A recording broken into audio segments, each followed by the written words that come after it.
पूरे time exam paper नहीं मिला? बिल्कुल नहीं भैया, मेरे से क्वेश्चन लिया गया। कुछ बच्चे 5 ग्रुप बना के क्वेश्चन सॉल्व कर रहे हैं। मेरी क्या गलती थी कि मेरे क्वेश्चन नहीं मिला, क्वेश्चन छीन लिया गया?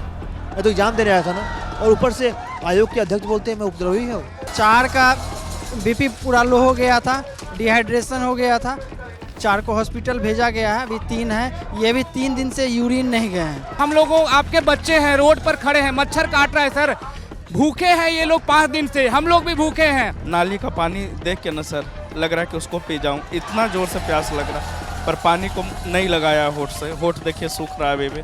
तो नया दीजिएगा तो या तो क्वेश्चन आप हम लोग से जो पूछे उससे आसान क्वेश्चन पूछिएगा, तो हम 4 लाख बच्चों के साथ नाइंसाफ़ी हो जाएगी। और अगर क्वेश्चन हार्ड पूछते हैं तो उन बेचारे 12,000 बच्चों के साथ नाइंसाफ़ी हो जाएगी। बाद आरोप लगा दी कि अब री एग्ज़ाम ले लेंगे एक ही सेंटर का, कि एक ही सेंटर है ना भैया, वो एक जिला है पूरा का पूरा। क्वेश्चन का थोड़ा स्टैंडर्ड रखो भाई, कि हम लोग को भी गरिमापुर लगे कि हम इसका तैयारी कर रहे थे। ग्रुप डी वाला क्वेश्चन मत डाल दो। मेरी माँ को जब पता चला, मीडिया के माध्यम से देख रहे थे, वो खाना छोड़ दिए।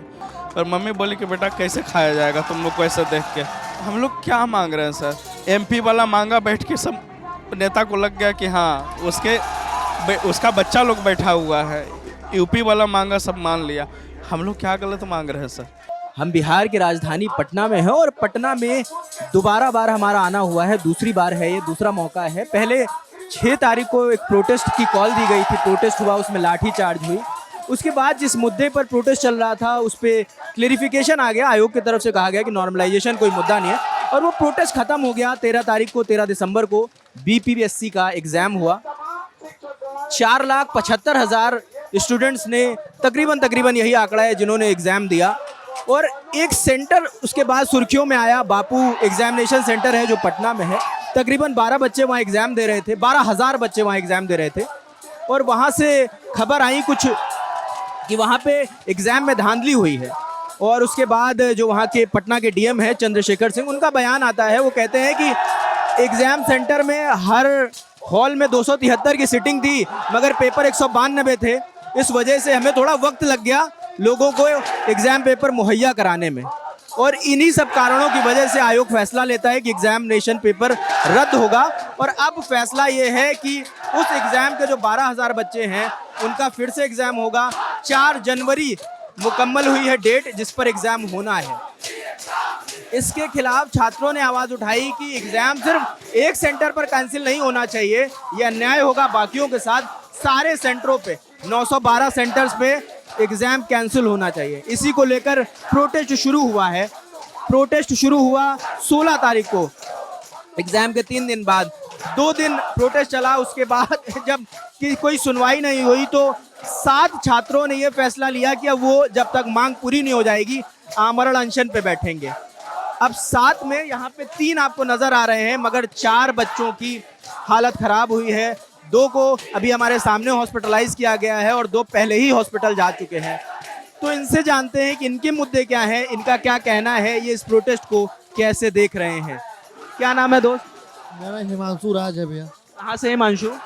वैसे मैं रोहतास से हूँ, पर रहता दिल्ली में हूँ। आपको क्या बापू एग्जामिनेशन सेंटर में आपका एग्ज़ाम हुआ? जी भैया, उसी में एग्जाम हूँ। क्या अगर आप बता पाएँ कि क्या हुआ था, अगर पूरा बता पाएँ जो आप बताना चाहें। देखिए भैया, मेरा एग्ज़ाम हॉल था फ्लोर नंबर 3 और एग्ज़ाम हॉल नंबर 3। मेरे एग्ज़ाम हॉल में कुछ बच्चों को क्वेश्चन मिला और कुछ बच्चों को क्वेश्चन नहीं मिला 12 बजे तक।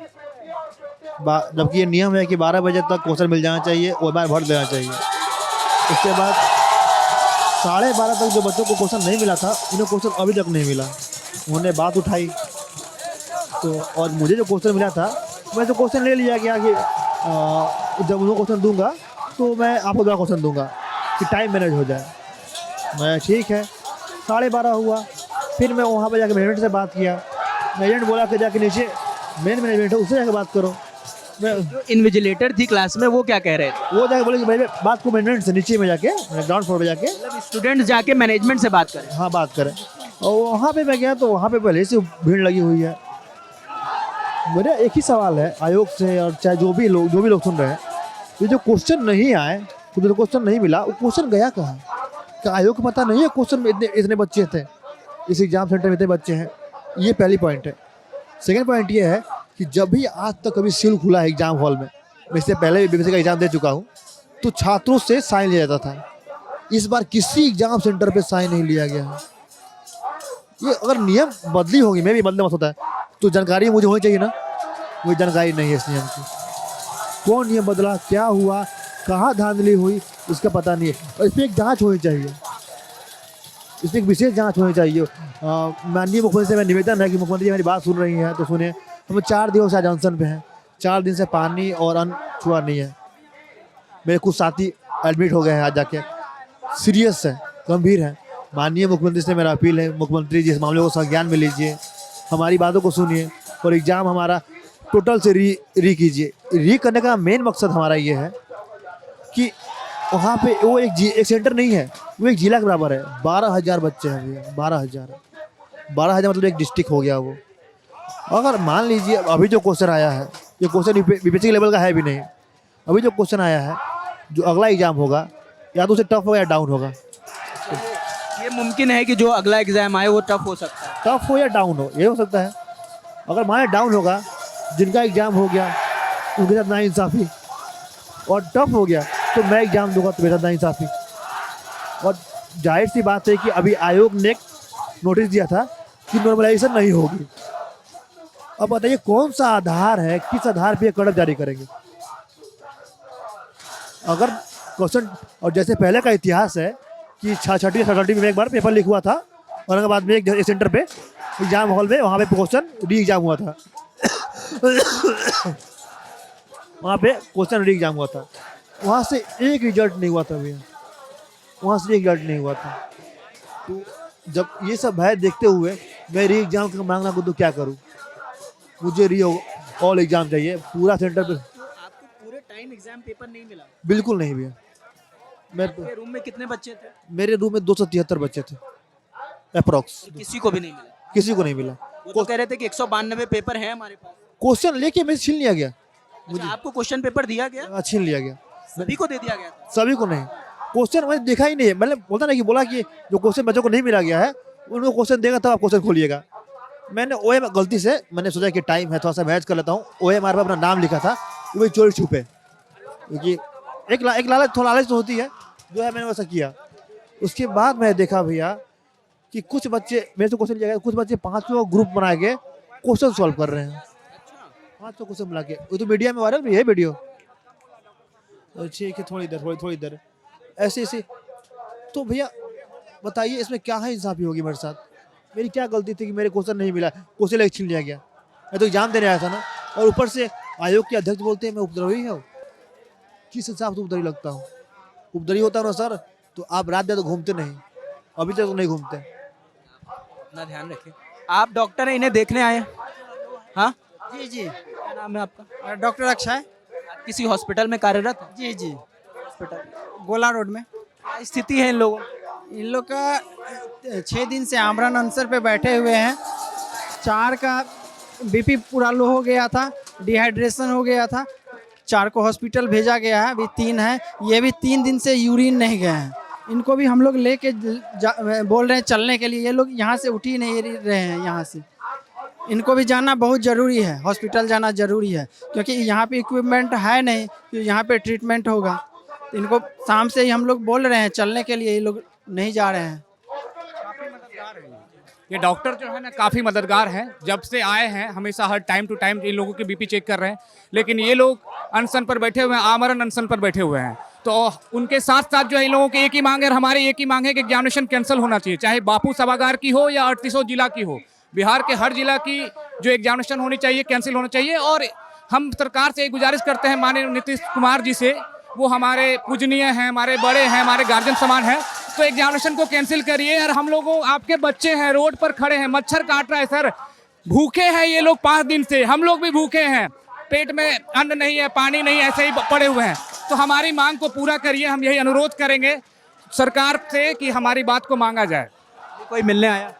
मिलने के लिए नेता प्रतिपक्ष आए हुए थे, सरकार की ओर से? सरकार की ओर से कोई नहीं आए हैं, सरकार की ओर से कोई भी नहीं आ रहे हैं। हम लोग कंटिन्यू बैठे हुए हैं, कंटिन्यू अब हम लोग अपनी मांग को रख रहे हैं कि कैंसिल कर दीजिए। एक तरफ आप नॉर्मलाइजेशन किए थे, हम लोग की जो दिमाग में असमंजस की स्थिति बनी हुई थी, और हम लोग उस समय भी जो है सरकार से अनुरोध किए कि कैंसिल कर दीजिए इन बातों को, लेकिन आप लाठी चार्ज करवाए, लाठी खाए हम लोग। लाठी खाने के बाद उन चीज़ों की आपको सूचना नहीं थी। बाद में आपने कहा कि नॉर्मलाइजेशन की बात टीचरों ने उड़ाई है। अरे साहब, आपने खुद कहा था, आपकी वीडियो है, आप खुद जाके चेक करिए। वो तो मुद्दा अब खत्म हो गया है। वो मुद्दा सर खत्म हो गया। उसके बाद हम लोग फिर क्या किए कि एग्जाम देने के लिए गए, ये सोच के गए कि एग्जाम जो है एकदम निष्पक्ष होगा और हम लोग एग्जाम देंगे और इस बार कोई डीएसपी बनेगा, कोई एसडीएम बनेगा, कोई और पोस्ट लेगा। किसी की मां इंतजार कर रही है, किसी के घर में किसी और तरह की परिस्थिति है, किसी की शादी होने वाली, इस तरह की बातें हैं। कितनी बहनें ऐसी भी हैं जिनके लास्ट चांस मिला हुआ है, उस तरह के लोग पड़े हुए हैं। और उसके बाद फिर आप लगाइए कि इस तरह की घटना घट रही है। आप लोग कुछ बोलना चाहेंगे? हाँ, लेटे रहिए, मैं आ जाऊंगा।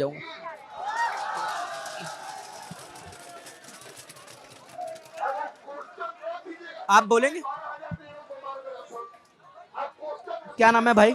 मेरा नाम संदीप गिरी है, मैं पश्चिम चंपारण से हूँ। कहाँ पे सेंटर था आपका? मेरा पूर्णिया दिया था सर। वहाँ भी कुछ ऐसा हुआ जो बापू सभागार में? वहाँ ऐसा कुछ नहीं हुआ, पर सर हमारा जो सर ये मेन री एग्ज़ाम जो हम लोग कर रहे हैं सर, इसलिए कर रहे हैं सर कि वो बापू परीक्षा केंद्र सर कोई एक सेंटर नहीं है सर। आप पहले ही कह चुके हैं, अपने नोटिफिकेशन दे चुके हैं कि हम नॉलेशन नहीं कर रहे हैं सर। वो लगभग 12,000 बच्चे दे रहे हैं उसमें एग्ज़ाम। मेरे ख्याल से लगभग 2 से 3 जिला के बराबर है वो।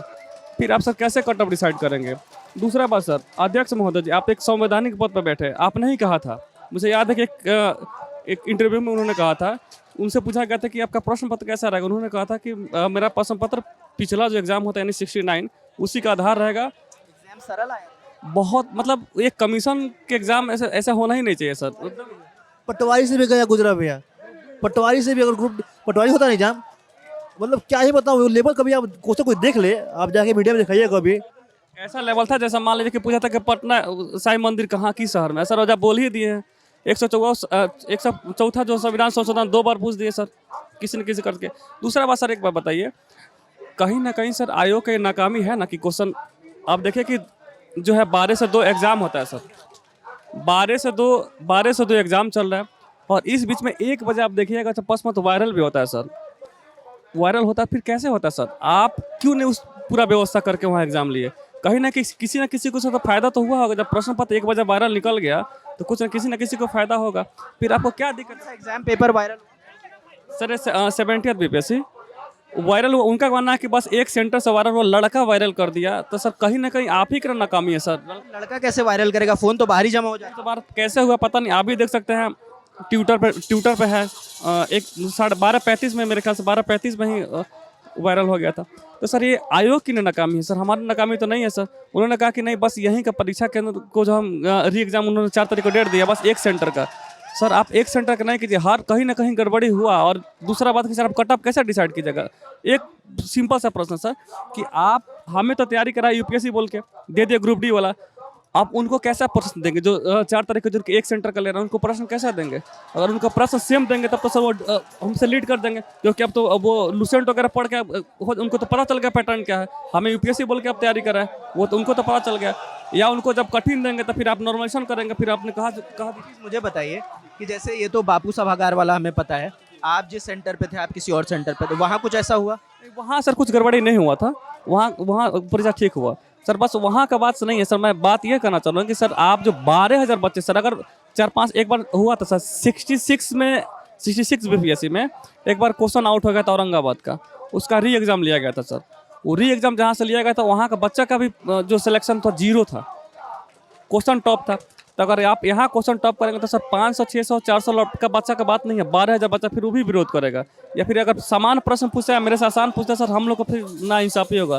तो नए सिरे से, और कहीं कहीं सर अभी मैं उसका पुष्टि नहीं करता हूँ, जैसे गाया बताया कि लाउड स्पीकर से जो क्वेश्चन आंसर बताया गया था, पप्पू यादव जी भी आरोप लगा। हाँ, लाउड स्पीकर से बताया गया था सर। कहीं ना कहीं ये सर जांच का विषय आप क्यों नहीं जांच करते सर? ऐसा ही क्यों बिना जांच का बोल देते हैं कि छात्र उपद्रवी है? हम सर उपद्रवी रहते तो सर यहाँ अनशन पर नहीं बैठते। भैया आयोग खुद कहे जांच करेगा इस बारे में? आयोग बोला है मैं जांच करूंगा, आयोग को जांच करना चाहिए। सीबीआई या सीआईडी करे, आयोग बोला मैं जांच करूंगा। जांच निष्पक्ष एजेंसी करे। बिल्कुल भैया बिल्कुल। आप कुछ कहना चाहते हैं? जी आ जाओ।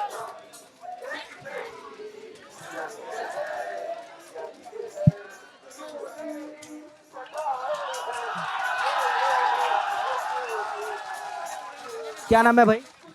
मेरा नाम सत्यम है सर, सत्यम राज, नालंदा। सत्यम, आप कहाँ से हैं? नालंदा से सर। आपका सेंटर कहाँ है?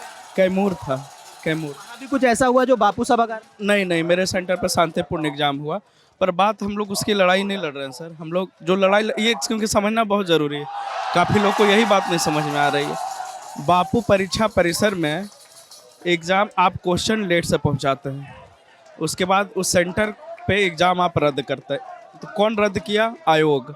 उसके बाद आप कहते हैं कि हम नया एग्ज़ाम लेंगे, ठीक है। अब आप क्वेश्चन दीजिएगा फिर से नया, तो नया दीजिएगा तो या तो क्वेश्चन आप हम लोग से जो पूछे उससे आसान क्वेश्चन पूछिएगा, तो हम 4 लाख बच्चों के साथ नाइंसाफ़ी हो जाएगी। और अगर क्वेश्चन हार्ड पूछते हैं तो उन बेचारे 12,000 बच्चों के साथ नाइंसाफ़ी हो जाएगी।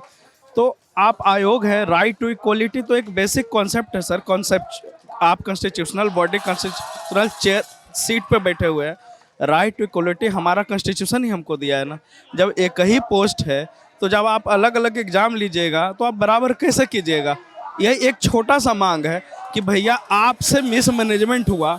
यूपीएससी इतना बड़ा एग्ज़ाम लेती है सर, किसी सेंटर पे उसका मिसमैनेजमेंट आज तक नहीं सुने। आप राजधानी में हैं, आप भी, और राजधानी के ही एक सेंटर पे आपका क्वेश्चन लेट से पहुंचता है। आप कितने अयोग्य हो गए। और उसके बाद उसकी जिम्मेदारी हटाने के लिए आप एक लड़का को भी गिरफ्तार कर लिए और उसके बाद आरोप लगा दी कि अब री एग्ज़ाम ले लेंगे। एक ही सेंटर का, एक ही सेंटर है ना भैया, वो एक जिला है पूरा का पूरा, है ना। तो हम लोग का एक ही मांग है कि आप छोटा मोटा पोस्ट के लिए तो एग्ज़ाम ले नहीं रहे हैं, आप बड़े पोस्ट के एग्ज़ाम ले रहे हैं। तो हम लोग को चाहिए कि फेयर एग्ज़ाम हो, सबको बराबर क्वेश्चन दीजिए। तो भैया सारा सेंटर का कैंसिल कीजिए जब आपसे मिस मिले। कौन सा अटेम्प्ट था सत्यम आपका? ये मेरा तो बीपीएससी में तीसरा था सर। मैं मेनली यूपीएससी का तैयारी करता हूँ, तो इस बार लेकिन पोस्ट अच्छा था, एज भी होता जा रहा, दाढ़ी देखिए रहोगे पकड़ा। अब तो लगा कि इस बार पापा भी बोले कि इस बार एसडीएम आया है तो इधर ले लो, फिर यूपीएससी का तैयारी करते रहना। मेरे को भी लगा कि अच्छी बात है, पर ये नहीं पता था कि बीपीएससी इतना अयोग्य है। और इस तरीके से सर मैं तो पहले दिन से भूखा और प्यासा हूँ, और उनकी तरह धोखेबाज नहीं हूँ कि कैमरा बंद होने के बाद रात में पानी पी लेता हूँ। नाली का पानी देख के ना सर लग रहा है कि उसको पी जाऊँ, इतना ज़ोर से प्यास लग रहा, पर पानी को नहीं लगाया होठ से। होठ देखिए सूख रहा है अभी भी। तो हम लोग बस क्या मांग कर रहे हैं आपसे कि हमको डीएम बना दीजिए, एसडीएम बना दीजिए, डीएसपी बना दीजिए। वो नहीं मांग रहे कि नाजायज़ मांग के यहाँ बैठे हुए, जायज़ मांग कर रहे हैं कि भैया आप एक ही पोस्ट निकाले हैं, फेयर एग्ज़ाम ले लीजिए, सबका बराबर लेवल पे लीजिए, फिर से लीजिए। और बिहार एक पहला राज्य है सर, पता है। यहाँ तो मैं सुना तो मेरे को आश्चर्य लगा कि जहाँ पे हम लोग आयोग के क्वेश्चन जो इजी पूछा है ना उसका मजाक उड़ा रहे हैं, और क्या कह रहे हैं कि थोड़ा यार लेवल हाई पूछो। कल यूपी वाला हम लोग से मिलेगा तो क्या कहेगा कि तुम लोग ग्रुप डी वाला क्वेश्चन दे के बन गया था एसडीएम, और हमारे सामने बोलता है। तो हम लोग अब आयोग को कह रहे हैं कि री एग्ज़ाम तो लोगे ही, तुम री एग्ज़ाम लो, साथ साथ क्वेश्चन का थोड़ा स्टैंडर्ड रखो भाई, कि हम लोग को भी गरिमापुर लगे कि हम इसका तैयारी कर रहे थे। ग्रुप डी वाला क्वेश्चन मत डाल दो। सत्यम आप बताइए, आप भी बता सकते हैं, घर वालों को जानकारी है कि आप आमरण अनशन पे हैं? बताऊंगा तो बड़ा अजीब लगेगा। मेरी माँ को जब पता चला, मीडिया के माध्यम से देख रहे थे, वो खाना छोड़ दिए। मैं रो रो के रिक्वेस्ट किया कि माँ मतलब खा लो, मतलब हम लोग तो अपने हक के लिए लड़ रहे हैं भाई लोग साथ में। पर मम्मी बोली कि बेटा कैसे खाया जाएगा तुम लोग को ऐसे देख के। अब माँ का प्रेम है, कितना भी मनाया नहीं माने वो, कितना भी मनाया नहीं मान रहे वो। तो हम लोग क्या मांग रहे हैं सर? एमपी वाला मांगा बैठ के, सब नेता को लग गया कि हाँ उसका बच्चा लोग बैठा हुआ है। यूपी वाला मांगा, सब मान लिया। हम लोग क्या गलत मांग रहे हैं सर? यहाँ का नेता 5 दिन से, कोई 6 दिन हो गया यार, देखने तो आ जाओ। ये डेमोक्रेसी है ना सर। हम कहे मनु परमार भाई को कहे कि आप तो आईएएस हैं, अपने साथ 5 और आईएएस को लेके आइए, उससे कम नीचे को नहीं लेके आइए, और आमने सामने बैठिए, मीडिया को बैठाते हैं और डिबेट करते हैं कि आपको क्यों कैंसिल करना चाहिए। अगर हम लोग हार जाते हैं तो हम लोग यहाँ से बोरिया बिस्तर समेट के चले जाएंगे। अगर आप हारते हैं तो आपको री एग्ज़ाम भी कराना होगा और आपको चेयरमैन का पद छोड़ के यहाँ से निकलना होगा। आप इतने अयोग्य कैसे हो गए? और उसके बाद अपनी गलती का ठीकरा हम लोग पिट्ठू। तो हम लोग बिहारी इतना कमज़ोर नहीं है सर। दशरथ मांझी अकेले छेनी हथौड़ी लेके पूरा पहाड़ काट सकते हैं। हम लोग भी आयोग को झुका ही लेंगे। बात हो रही है डेली? जी सर, घर पे बात हो रही है डेली? हाँ हो रही है सर, डेली रोती है मम्मी। पर ठीक है, यहाँ भाई लोग का बोलते हैं कि हिम्मत है। यहाँ पे कुछ भाई लोग हैं ना, आया बोला कि भाई पैर दबा दे। मैं सुन के रोना आ गया। मैं उसको नहीं पहचानता, ना ही भविष्य में कभी मिलूंगा उससे। पर सब एकजुटता, एक प्रेम, सब के अंदर ममत्व आ गया सर। बड़ा देख के अच्छा भी लगा।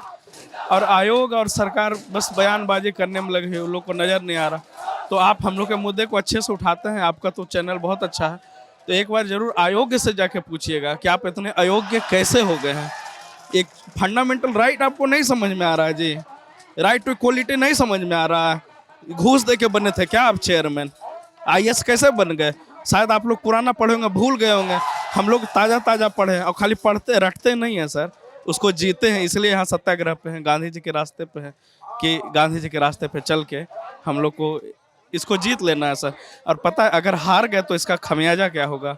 कल का कोई भी आएगा ना, मनमानी करके चला जाएगा। तो अब हारने का सवाल नहीं उठता है, चाहे 5 दिन और लग जाए, 6 दिन और लग जाए, हिलेंगे नहीं यहाँ से सर।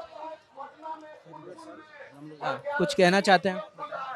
सर यही कहना चाहेंगे कि आयोग से कहीं ना कहीं चूक हुई है और हम अपने CM माननीय मुख्यमंत्री जी से आग्रह करेंगे कि हम छात्र छात्राओं को उज्जवल भविष्य के लिए एग्ज़ाम को रद्द करते हुए पारदर्शिता के साथ सभी स्टूडेंट के लिए 1 शिफ्ट 1 एग्ज़ाम लेकर हम लोग को समानता का जो संविधान में समानता का जो अधिकार दिया गया है उसको फुलफिल किया जाए। जोड़ रहे हैं? जी सर, मैं ये कहना चाहूँगा कि हमारी 3 छोटी छोटी मांगे हैं। पहला कि ये है कि हमारा री एग्ज़ाम करवाया जाए। आप एक सेंटर पे रद्द करके एग्ज़ाम और पूरे बिहार के बाकी छात्रों के साथ नाइंसाफ़ी कर देंगे। दूसरी हमारी मांग ये है कि ये जो पूरी प्रक्रिया चल रही है, शुरू से नॉर्मलाइजेशन हुआ, फिर डेट एक्सटेंड करने के बाद हुआ, फिर उसके बाद मतलब कोई भी अध्यक्ष के तरफ से बात क्लियर की ही नहीं गई। प्रेस कॉन्फ्रेंस किया गया, उसमें भी गोल गोल घुमा के बातें की गई। नॉर्मलाइजेशन के बारे में आप बड़ी तसल्ली से बात कर रहे हैं प्रेस कॉन्फ्रेंस में, फिर आप कहते हैं हमने तो कभी नॉर्मलाइजेशन का नाम भी नहीं लिया है, जबकि फुटेज सबके सामने है। तो हमारा ये दूसरी मांग है कि पूरी एक कमेटी बनाई जाए जिसमें सुप्रीम कोर्ट या हाई कोर्ट के जजेस शामिल हो और निष्पक्ष जांच कराई जाए इसकी कि क्या मामला रहा है पूरा। क्योंकि ये पहली बार नहीं हुआ है। जब भी BPSC में SDM और DYSP के सीट अधिक आते हैं तब ऐसा होता है। सर 6वीं के एग्जाम में भी अगर आपको याद हो, मैं बताऊं, उसमें भी एक सेंटर पे पेपर लीक हुआ, आरा के सेंटर पे, और एक सेंटर पे ही लीक हुआ था उस समय भी।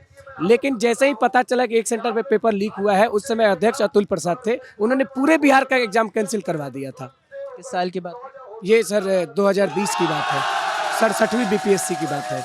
एक ही सेंटर पे हुआ था और हम लोग अभी सेंटर से घर के रास्ते में ही थे। मुझे बस में ही पता चला कि ये आरा में एक सेंटर पे पेपर लीक हुआ है, इसकी वजह से पूरे बिहार का सेंटर रद्द कर दिया गया। तो इस बार ऐसा क्यों किया जा रहा है, जबकि उस सेंटर पे तो सिर्फ 500 से 600 लड़के थे। तीसरी मांग क्या है?